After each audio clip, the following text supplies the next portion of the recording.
नमस्कार दोस्तों, स्वागत है आपका हमारे चैनल संकल्प सिद्धि एकेडमी में। दोस्तों, आज हम पद्म पुरस्कारों के बारे में देखेंगे कि वर्ष 2026 में किन-किन लोगों को पद्म पुरस्कार से सम्मानित किया गया। पद्म पुरस्कार जो है 26 जनवरी 2026 को इन पुरस्कारों की घोषणा की गई थी। इसके अंतर्गत हाल ही में पद्म पुरस्कारों को वितरित किया गया है, जिसके अंतर्गत 5 पद्म विभूषण पुरस्कार दिए गए, 13 पद्म भूषण पुरस्कार दिए गए, 113 पद्मश्री पुरस्कार दिए गए। 113 व्यक्तियों को पद्मश्री पुरस्कार दिए गए। ये पुरस्कार जो है कला, खेल, साहित्य, चिकित्सा, समाज सेवा, विज्ञान आदि क्षेत्रों में उत्कृष्ट योगदान के लिए दिए जाते हैं। चलिए आगे हम पद्म विभूषण पुरस्कार किन 5 व्यक्तियों को दिया गया देखते हैं। पहले जो है धर्मेंद्र सिंह देवल जी को दिया गया।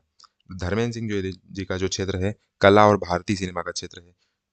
लगभग 60 वर्षों तक भारतीय सिनेमा में योगदान, 300 से अधिक फिल्मों में अभिनय किया।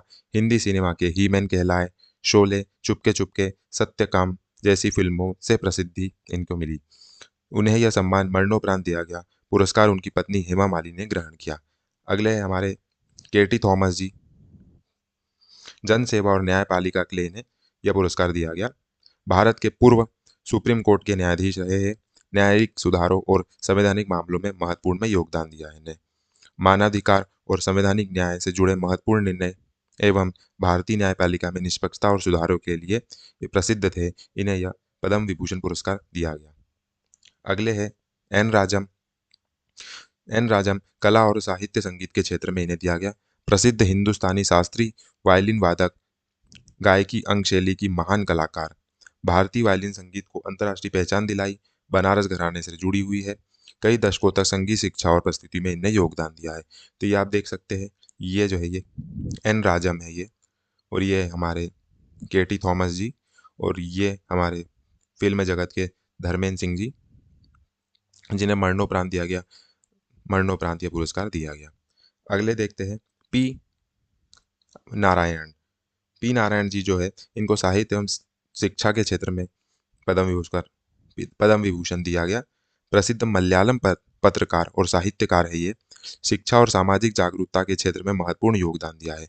पत्रकारिता के माध्यम से सामाजिक मुद्दों को उठाया। साहित्य और शिक्षा क्षेत्र में लंबे समय तक सेवा दी, जिस कारण से इन्हें पद्म विभूषण पुरस्कार से सम्मानित किया गया। ये हमारे जो है पी नारायण जी है। साहित्य और शिक्षा के क्षेत्र में इन्हें पद्म विभूषण पुरस्कार दिया गया। अगले जो है वी एस अच्युतानंद जी। इन्हें भी मरणोपरांत पुरस्कार दिया गया। ये जिन्हें राजनीति और सेवा के क्षेत्र में दिया गया। ये केरल के पूर्व मुख्यमंत्री, भारतीय वामपंथी के प्रमुख नेता थे। गरीबों और श्रमिकों के अधिकारों के लिए इन्हें कार्य किया। भूमि सुधार और सामाजिक न्याय के समर्थक थे। उन्हें यह मरणोपरांत पुरस्कार दिया गया राजनीति और जनसेवा के क्षेत्र में। ये है हमारे वी एस अच्युतानंद जी। चलिए हम आगे बढ़ते हैं। पद्म भूषण पुरस्कार के बारे में देखते हैं कि किन 13 व्यक्तियों को ये पुरस्कार दिए गए, जिसमें पहले है अलका याग्निक जी, मामूटी, भगत सिंह कश्यरी, पीयूष पांडे जी जिन्हें मरणोपरांत दिया गया, उदय कोटक, विजय अमृतराज, शिबू सोरेन, इन्हें भी मरणोपरांत पुरस्कार दिया गया। वेलापल्ली नितासन, सत्यवदनी, आर गणेशन, नोरी दत्तात्रेयेदु और कालीपट्टी रामास्वामी पलानी स्वामी, एस के एम मिलेनानंद, वी के मल्होत्रा जी जिन्हें मरणोपरांत। तो इस प्रकार आप देख सकते हैं कि 1 2 3 पद्म भूषण पुरस्कार 3 व्यक्तियों को मरणोपरांत दिया गया। तो उसमें से ये हमारी अलका याग्निक जी है, जिन्हें पद्म भूषण पुरस्कार दिया गया। पद्म भूषण पुरस्कार दिया गया।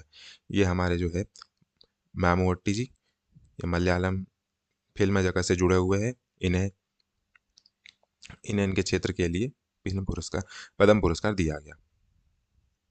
चलिए आगे बढ़ते हैं। पद्मश्री देखते हैं, कुछ प्रमुख नाम देखते हैं, जिसमें क्रिकेट खेल से रोहित शर्मा, हरमनप्रीत कौर, आर माधवन फिल्म क्षेत्र से, कला क्षेत्र से, और प्रसेनजीत चटर्जी, सतीश शाह, इन्हें मरणोपरांत दिया गया। अरिजीत सिंह, सोनू निगम, शंकर महादेवन, नीरज चोपड़ा, मनोज वाजपेयी, अनुपम खेर और सविता पूनिया। इसके अलावा अन्य भी है, लेकिन जो इम्पोर्टेंट जो है, इन्हें पद्मश्री पुरस्कार से सम्मानित किया गया। ये हमारे रोहित शर्मा जी है। ये हरमनप्रीत कौर, क्रिकेट जगत से जुड़े हुए हैं। ये हमारे आर माधवन जी। 2026 पद्म पुरस्कार की मुख्य विशेषता देखते हैं। कुल पुरस्कार जो इस बार दिए गए वो 131 दिए गए, जिसमें 19 महिलाएं हैं, 16 मरणोपरांत सम्मान दिए गए, और इसमें विदेशी और एनआरआई जो है उनमें 6 लोगों को दिया गया। अब इसकी जो घोषणा है गणतंत्र दिवस पर 2026 में की गई थी। अब इस प्रकार आप देख सकते हैं भारत के गजट में नाम इनके अंकित है।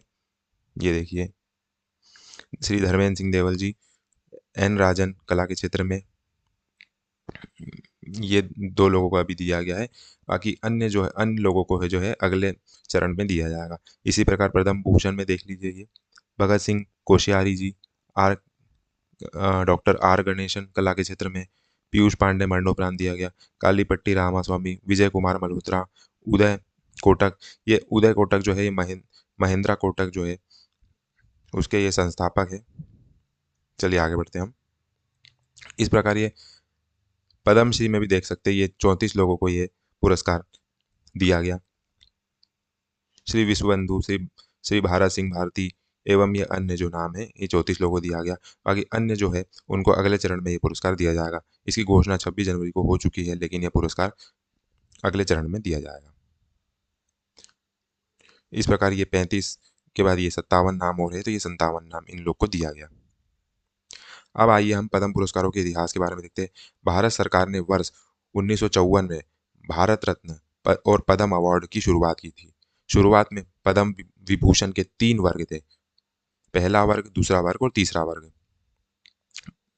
बाद में 1955 में इन्हें बदलकर पहले वर्ग को पद्म विभूषण, दूसरे वर्ग को पद्म भूषण, तीसरे वर्ग को पद्मश्री नाम दे दिया गया था। और इसकी शुरुआत भारत सरकार ने 1954 में की थी, और 1955 अगले ही साल इनके नाम में परिवर्तन करके कर दिया गया था।